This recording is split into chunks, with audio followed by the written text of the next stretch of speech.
Salut, coucou, bonjour, nous sommes le mardi 29 octobre 2019 et tu écoutes NUM Rendez-vous, l'émission de la révolution numérique et de la transformation digitale qui résume toute l'actualité des géants du web et de la tech et comme le titre de ce podcast l'indiquait, et oui, à chaque fois que tu regardes une série, tu pollues. L'expansion du streaming, un désastre écologique pour la planète. Si la diffusion numérique semble dématérialisée, elle n'est pas immatérielle. Terminaux, réseaux de stockage et de diffusion, tous consomment de l'énergie. Regarder sa série préférée chez soi sur son ordinateur ou dans les transports sur son portable, est-ce moins polluant qu'un DVD fabriqué à l'autre bout du monde et livré par coursier comme le faisait Netflix à ses débuts ? Pas si simple, répondent des experts face à l'explosion du streaming. Le streaming vidéo occupe aujourd'hui 60,6% du trafic global sur Internet, selon le dernier rapport publié en septembre 2019. Sur ce total, Google avec YouTube représente 12%, Netflix représente déjà 11,44%. Mais si la diffusion numérique semble dématérialisée, elle n'est pas immatérielle pour autant. Selon les calculs du Shift Project, groupe de recherche français qui a publié en juillet un rapport sur l'insoutenable usage de la vidéo en ligne, eh bien, le streaming représente l'équivalent annuel des émissions de CO2 d'un pays comme l'Espagne ou 1% des émissions mondiales. Voilà, le streaming, c'est l'équivalent de 1% des émissions mondiales de CO2. C'est l'équivalent d'un pays comme l'Espagne, 1%. C'est la vidéo à la demande avec ses géants Netflix ou Amazon et bientôt Apple ou Disney qui dominent, représentant 34% du total. Traduction en équivalent tonnes de CO2, 102 millions de tonnes de CO2, à peu près les émissions annuelles d'un pays comme le Chili. Viennent ensuite les vidéos pornographiques, avec 27% du total, les tubes, Internet, 21%, et les autres usages, 18%, notamment le secteur en plein boom, des vidéos sur les réseaux sociaux, notamment en Facebook, Twitter, TikTok, Instagram, etc. La vidéo digitale, ce sont des fichiers très lourds et qui grandissent avec chaque génération de plus haute définition, relève Gary Cook qui suit le secteur pour Greenpeace aux États-Unis. Ultra HD, 4K, 8K annoncés, les constructeurs rivalisent, mais plus de data égale, plus d'énergie pour maintenir un système prêt à streamer cette vidéo vers votre appareil dans la seconde. Car le streaming est une ressource utilisée pour un client regardant une vidéo, contrairement à la télé classique où un émetteur arrose tous les spectateurs. Voilà, donc à chaque fois que tu regardes une série ou un film en streaming, sache que tu contribues à la pollution de notre planète. Et les géants du numérique sont parmi les plus gros pollueurs au monde, notamment à cause de la vidéo. Sur Netflix, quels films et séries quittent le catalogue en novembre 2019 ? Alors hier, je t'ai fait une vidéo sur les films et séries qui arrivaient dans le catalogue au mois de novembre 2019. Eh bien, sache que toute la saga Harry Potter va disparaître de Netflix France au 1er novembre. Tu as donc jusqu'au 31 octobre pour regarder les films Harry Potter sur Netflix. Alors moi, ça me dérange pas parce que j'ai l'intégrale en DVD, mais c'est vrai qu'il m'est arrivé à 2 ou 3 reprises de me refaire toute l'intégrale d'Harry Potter sur Netflix. Ça disparaît de Netflix France parce que la plateforme Warner Media va sortir, d'abord aux États-Unis au début 2020, puis ensuite dans le reste du monde, a priori. Et Harry Potter appartient à Warner. Friends va aussi disparaître de Netflix aux États-Unis dès 2020. Friends qui est vraiment la poule aux œufs d'or de Netflix, qui est toujours très très regardée.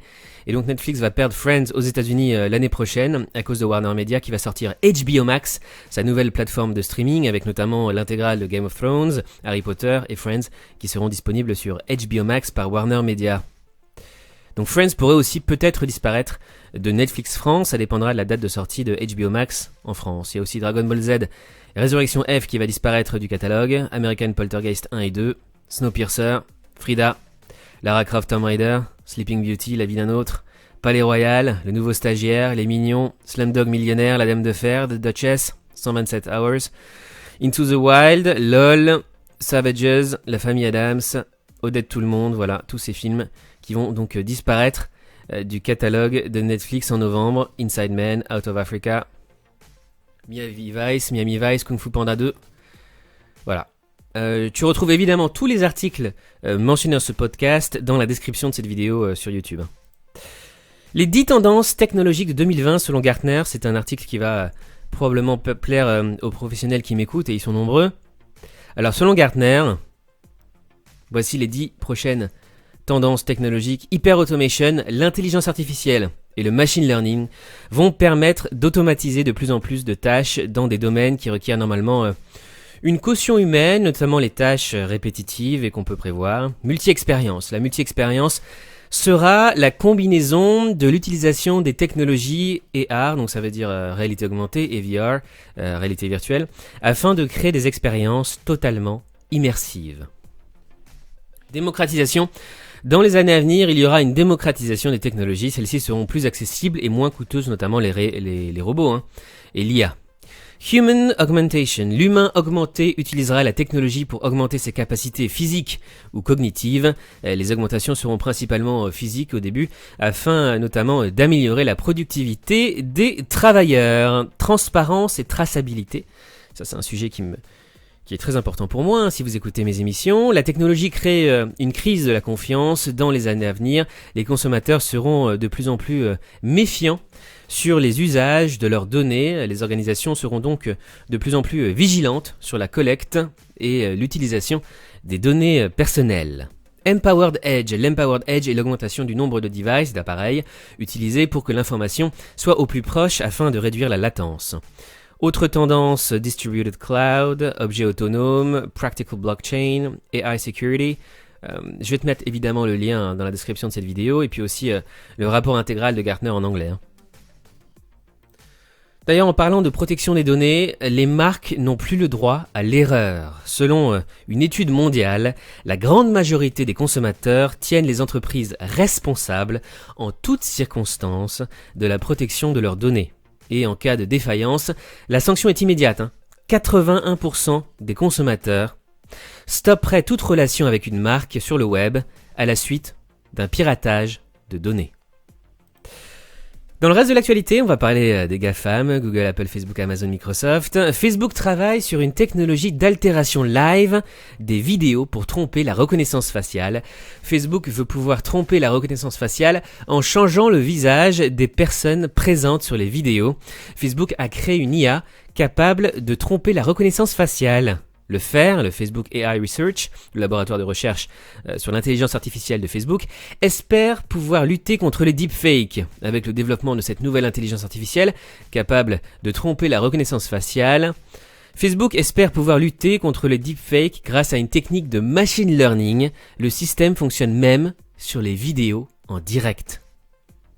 Alors que Facebook est impliqué dans un gigantesque procès qui pourrait le contraindre à verser 35 milliards de dollars à 7 millions d'habitants de l'Illinois à cause de ses pratiques de reconnaissance faciale, l'entreprise continue de travailler sur cette technologie. En effet, Facebook vient de mettre au point un système de dépersonnalisation de pointe qui fonctionne sur les vidéos en direct. On appelle ça la dépersonnalisation pour tromper la reconnaissance faciale. En modifiant les principales caractéristiques faciales d'une personne sur une vidéo en temps réel, l'intelligence artificielle peut tromper les systèmes de reconnaissance faciale. Alors je vais te montrer à quoi ça ressemble. Avec Jennifer Lawrence, vidéo en direct par exemple, voici l'original. Et voilà ce qui a été généré par l'IA de Facebook. On arrive à modifier en direct complètement son visage, c'est ce qu'on appelle la dépersonnalisation pour lutter contre la reconnaissance faciale, notamment sur Internet ou dans la rue. Facebook News est actuellement en cours de test. Facebook News se concentrera sur le journalisme local en regroupant des sujets de stories et en mettant en évidence les reportages originaux, en test aux États-Unis actuellement. Instagram de Facebook force les internautes à se connecter à leur compte pour consulter du contenu, c'est nouveau ça. Fini le contenu en illimité sans être connecté. Instagram force désormais les internautes à se connecter ou s'inscrire sur le réseau social après avoir consulté quelques publications. Suicide. Instagram prend des mesures fortes pour protéger ses utilisateurs. Désormais, les contenus tels que des images de films ou des dessins en rapport avec l'automutilation ou le suicide sont interdits sur la plateforme. Bonne nouvelle. L'iPhone SE 2 serait disponible à partir de mars 2020. Apple prévoirait de commencer la production de l'iPhone SE 2 en janvier 2020 et l'appareil pourrait être disponible à partir du mois de mars. Officiel, les AirPods Pro sortent cette semaine. En toute discrétion, Apple vient de dévoiler la date de lancement de ses prochains AirPods Pro et c'est pour cette semaine. Maison connectée, Apple se met en ordre de bataille pour tenter de rattraper Amazon et Google. Les mises à jour Android sont toujours lentes, mais Google assure qu'il y a du progrès. Google évoque les progrès réalisés pour accélérer le processus de mise à jour des smartphones Android. Google n'indexera plus les contenus flash sur son moteur de recherche. Déjà bloqués par la plupart des navigateurs, les contenus flash sur le web ne seront plus indexés par Google. Google déploie le modèle BERT pour le ranking et les featured snippets. Google déploie l'algorithme BERT qu'il dit être le plus grand pas en avant pour la recherche dans les 5 dernières années et l'un des plus grands pas en avant dans l'histoire de Google Search. Google BERT, une mise à jour majeure de l'algorithme, va être déployée. Aujourd'hui, Google se focalise sur des mots-clés. Avec Google BERT, le moteur de recherche veut améliorer sa compréhension du langage naturel. Et oui, apparemment selon Google, ce serait la plus grande mise à jour de son algorithme depuis ces 5 dernières années. Microsoft bat Amazon et remporte le contrat à 10 milliards de dollars avec le Pentagone, à la plus grande surprise d'Amazon. En concurrence avec Amazon pour le projet Jedi, c'est finalement Microsoft qui s'est imposé pour devenir le nouveau partenaire du Pentagone et décrocher un contrat à 10 milliards de dollars. Un appel d'offres auquel Google avait choisi de ne pas participer. Qui sont les streamers qui ont quitté Twitch d'Amazon pour Mixer de Microsoft? Eh bien maintenant il y en a plusieurs. Il y en a 3. Microsoft attaque Twitch d'Amazon de plein front. En l'espace de quelques mois, la multinationale a réussi à convaincre plusieurs streamers professionnels de rejoindre sa plateforme Mixer. Combien suivront? Amazon a racheté Twitch pour 1 milliard de dollars en 2014. Mixer s'appelait jadis Beams, elle a été rachetée par Microsoft en 2016, qui lui a donné son nouveau nom en 2017. Ninja, évidemment Ninja, la star de Twitch, aux 14 millions d'abonnés sur Twitch, a quitté Twitch pour Mixer le 1er août 2019, qui jouait surtout à Fortnite, et il a aujourd'hui 2 millions d'abonnés sur Mixer. Shroud, autre streamer professionnel, qui a quitté Twitch pour Mixer le 24 octobre 2019, qui joue surtout à Apex Legends et Call of Duty, et qui avait 7 millions d'abonnés sur Twitch. Moins connu, Gothalion. Gothalion, qui était un streamer sur Twitch avec 1 million d'abonnés, qui a quitté la plateforme pour rejoindre Mixer le 27 octobre 2019, et qui joue en particulier à Destiny et Zelda. Voilà les 3 stars de Mixer qui ont quitté Twitch, et grâce à ça, eh bien, Mixer est devenu la 2e plateforme de streaming au monde.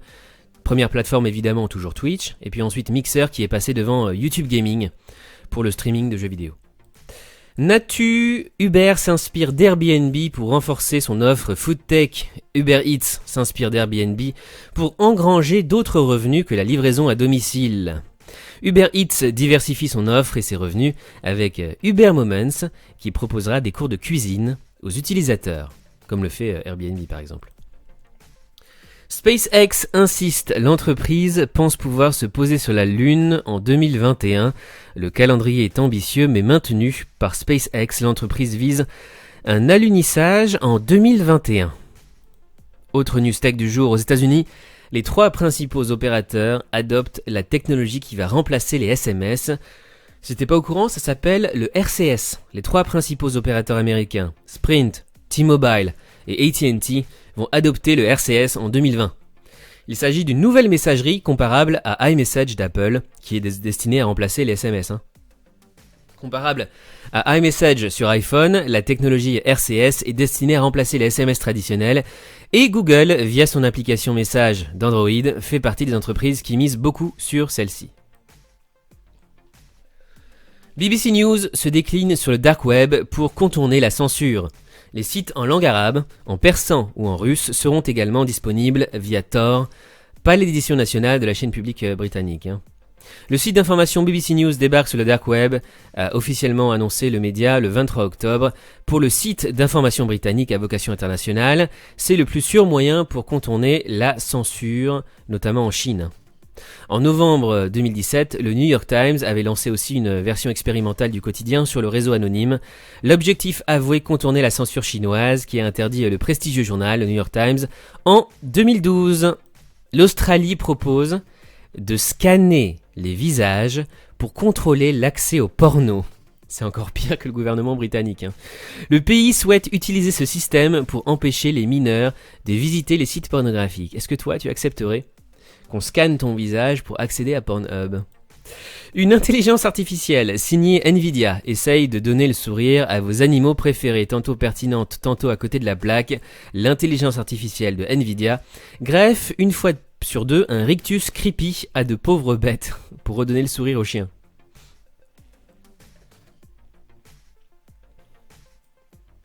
Spotify confirme sa place de leader avec 248 millions d'utilisateurs par mois.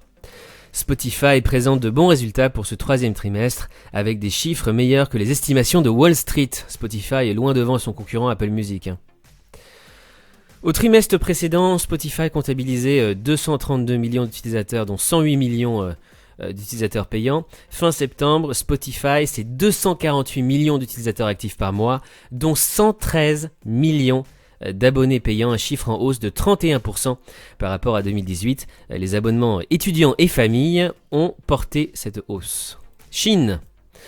La Chine adopte une loi sur la cryptographie. Nouvelle étape dans la préparation d'une monnaie numérique, d'une crypto-monnaie qui devrait sortir avant la Libra de Facebook.